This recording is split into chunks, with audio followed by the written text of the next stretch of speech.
वासुदेव, इस युद्ध में हमारे नाश का कारण केवल आप हैं। आप महामहिम भीष्म से लेकर मेरे पिताश्री की मृत्यु तक, कर्ण के वध से लेकर मित्र दुर्योधन की पराजय तक, इन सब का कारण केवल आप हैं। केवल आप। तो क्यों ना इस ब्रह्मास्त्र का संधान मैं आपके ऊपर कर दूं और अपना और अपने पक्ष का प्रतिशोध लूं।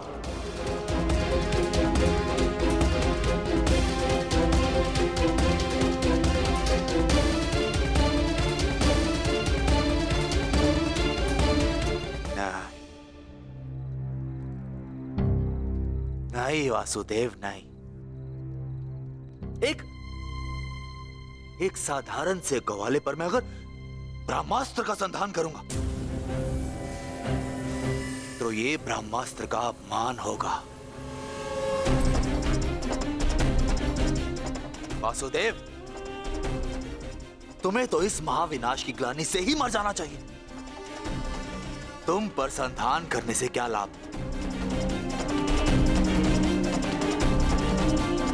ज्येष्ठ भ्राता युधिष्ठिर, क्यों ना मैं इस ब्रह्मास्त्र का संधान तुम पर करूं?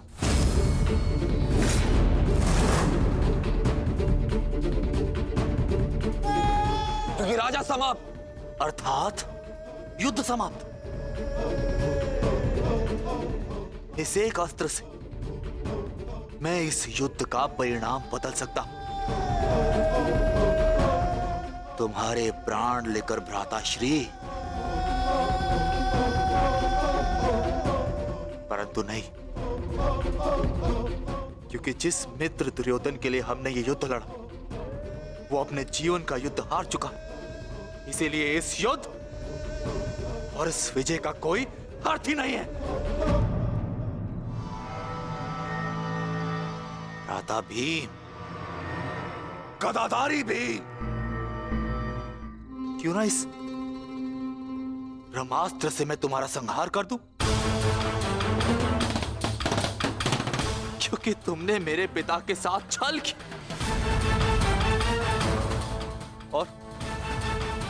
और बड़ी निर्दयता से मेरे पिता का अंत करवाया।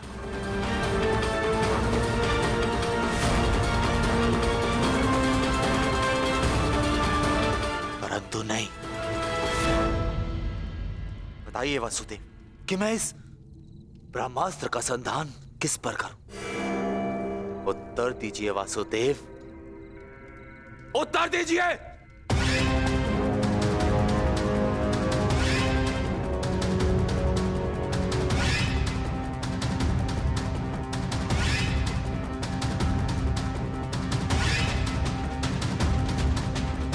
संधान करूंगा, परंतु उस पर जिस पर संधान करने से मेरा वचन पूरा होगा, जो मैंने अपने मित्र दुर्योधन और अपने पिता की जल्दी देह के समक्ष दिया कि मैं पांडवों के संपूर्ण वंश का विनाश करूंगा।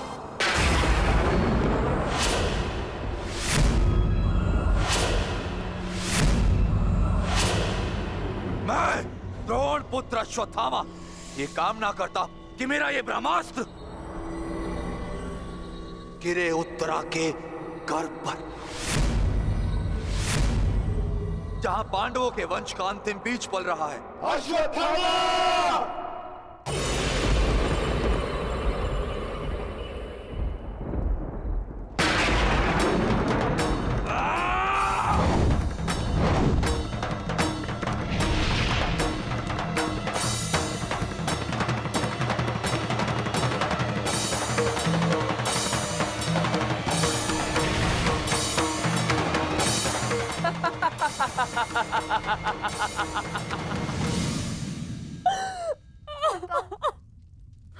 आता सम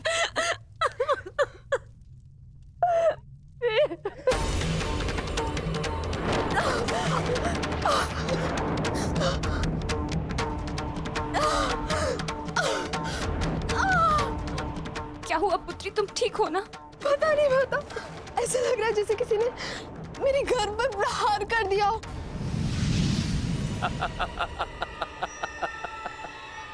पांडवों के वंश का विनाश। अश्वत्थामा! ठहरो पांडवों, आज तुमने एक ब्राह्मण होने का धर्म त्याग दिया है अश्वत्थामा। अपने इस दुष्कर्म के कारण आज तुम ब्राह्मण नहीं रहे, अपितु एक राक्षस बन गए हो।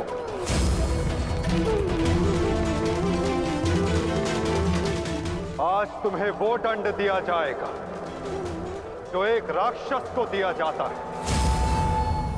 तुम्हें अपने दुष्कर्मों का परिणाम भुगतना होगा अश्वत्थामा। परंतु माता, उत्तरा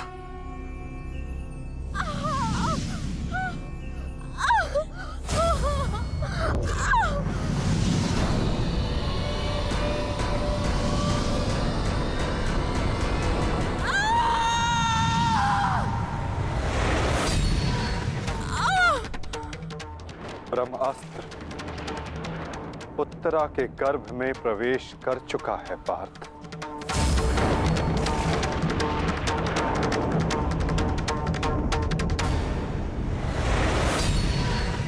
नहीं माता, ब्रह्मास्त्र का प्रहार कभी व्यर्थ नहीं जाता पार्थ।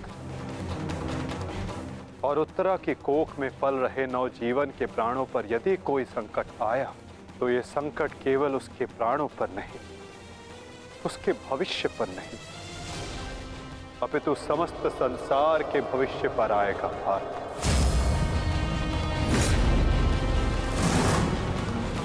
ये इस युग का अंत कहलाएगा पार्थ। अपितु इस नवजीवन की सुरक्षा करना आवश्यक है। धर्म के रक्षण के लिए इस नवजीव का जीवित रहना आवश्यक है पार्थ। माता रक्षा कीजिए, मेरी संतान पे कोई संकट आ रहा है। माता रक्षा कीजिए, रक्षा कीजिए। कुछ कीजिए माधव, ऐसा अनर्थ मत होने दीजिए।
अभी ये बालक सुरक्षित है।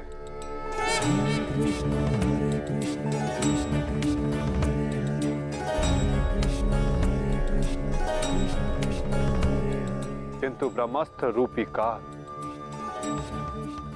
अभी भी इस पर घात लगाए बैठा है।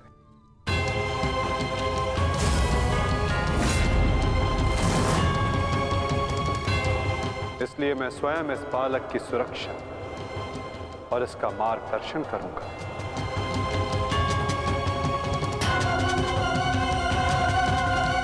परंतु इस अद्भुत बालक की परीक्षा की घड़ी तो अब प्रारंभ हुई है। एक योद्धा की भांति इस बालक को इस संसार में जन्म लेना होगा, जो धर्म के मार्ग को प्रशस्त करेगा। एक योद्धा इस संसार में आने के पश्चात युद्ध लड़ता है, किंतु इस बालक को जन्म लेने के लिए संघर्ष करना होगा और जीवन की ये परीक्षा इसे स्वयं देनी होगी।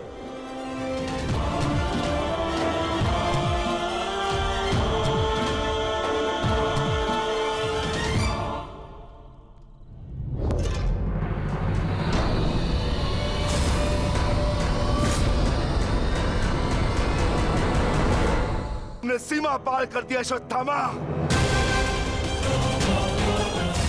अब मैं तुम्हें जीवित नहीं छोड़ूंगा। सच्चा हो जा मरने के लिए। अश्वत्थामा!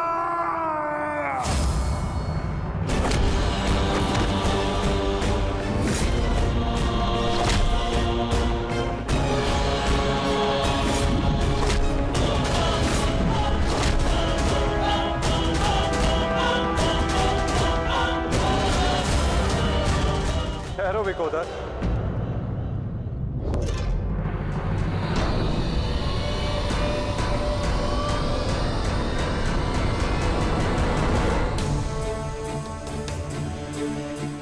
अश्वत्थामा तुम्हारा गुरु पुत्र है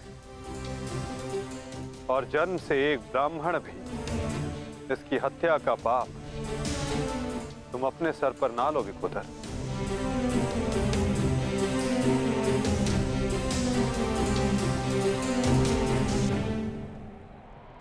किंतु माता, इसने जो किया है वो क्षमा के योग्य नहीं। अवश्य पार्थ, अश्वत्थामा ने जो किया वो क्षमा के योग्य नहीं है। अश्वत्थामा को दंड अवश्य मिलेगा, ऐसा दंड कि आने वाला संसार सदा स्मरण रखे कि मूर्खता और खीज में किया गया कर्म सदा विनाशकारी सिद्ध होता है।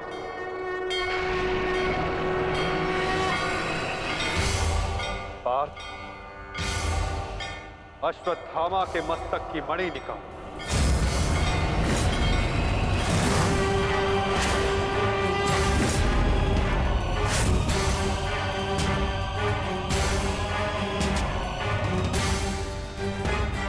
नहीं वासुदेव, आप ऐसा नहीं कर सकते।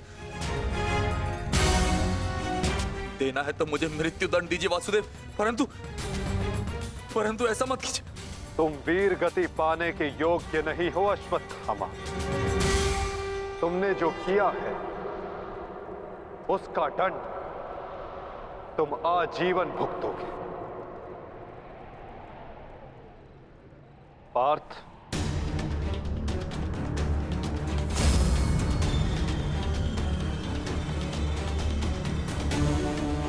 रुक जाओ अर्जुन। अर्जुन, मैंने कहा मेरे पास मत आओ, रुक जाओ।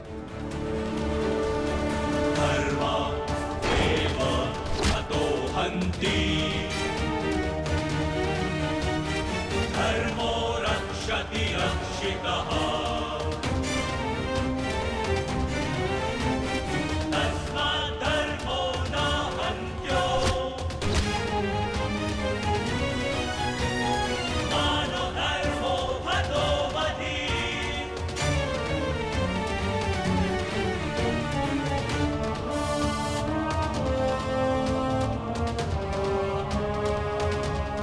अर्जुन नहीं नहीं अर्जुन धर्मरक्षति रक्षितः नहीं अर्जुन नहीं अर्जुन मानधर्मो हतो अर्जुन नहीं नहीं अर्जुन अर्जुन नहीं नहीं अर्जुन धर्मरक्षति रक्षितः नहीं अर्जुन नहीं अर्जुन मानधर्मो हतो अर्जुन नहीं वासुदेव क्षमा कर दीजिए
मैं तुम्हें श्राप देता हूं अश्वत्थामा,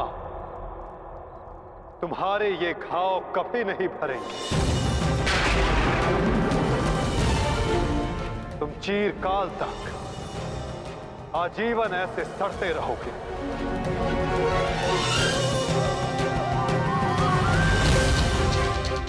ये घाव लिए तुम जीते रहोगे अश्वत्थामा, और कलयुग तक समस्त संसार को संदेश दोगे कि पाप का भार असहनीय होता है। नहीं नहीं नहीं नहीं नहीं वासुदेव, वासुदेव मुझे क्षमा कर दीजिए, मुझे मृत्यु दे दीजिए वासुदेव, परंतु ऐसा मत कीजिए। नहीं गुरुपुत्र, अब से तुम्हारा जीवन ही तुम्हारा दंड है।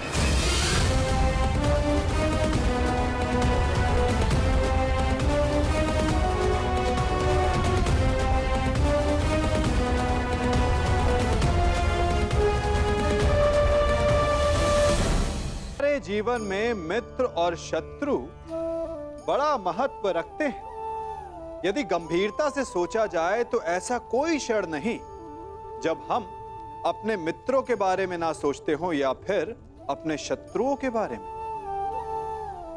हमारा हर कार्य या तो हमारे मित्रों के हित के लिए होता है या फिर हमारे शत्रुओं के अहित के लिए। हम हर स्थान या तो अपने मित्रों के साथ होते हैं या फिर अपने शत्रुओं के साथ। कोई नहीं चाहता कि उनका शत्रु प्रसन्न रहे। हर कोई अपने शत्रु को नष्ट कर देना चाहता है और ऐसा करने के लिए वो हर संभव प्रयास करता है। उसे आर्थिक, मानसिक और शारीरिक हानि पहुंचाने का प्रयास करता है। परंतु यदि मैं आज आपको ऐसा मंत्र सिखाऊं जिससे आप अपने शत्रु को सदा के लिए नष्ट कर दें तो, और वो मंत्र है मित्र बनाना। अपने सभी शत्रुओं को अपना मित्र बना लीजिए और आपके सारे शत्रु स्वतः ही समाप्त हो जाएंगे। परंतु नियम अनुसार तुम उस पर ब्रह्मास्त्र का संधान नहीं कर सकते जिसने तुम पर से साधा हुआ ब्रह्मास्त्र लौटा लिया हो अश्वत्थामा। अब तुम इस अस्त्र का संधान अर्जुन पर नहीं कर सकते अश्वत्थामा।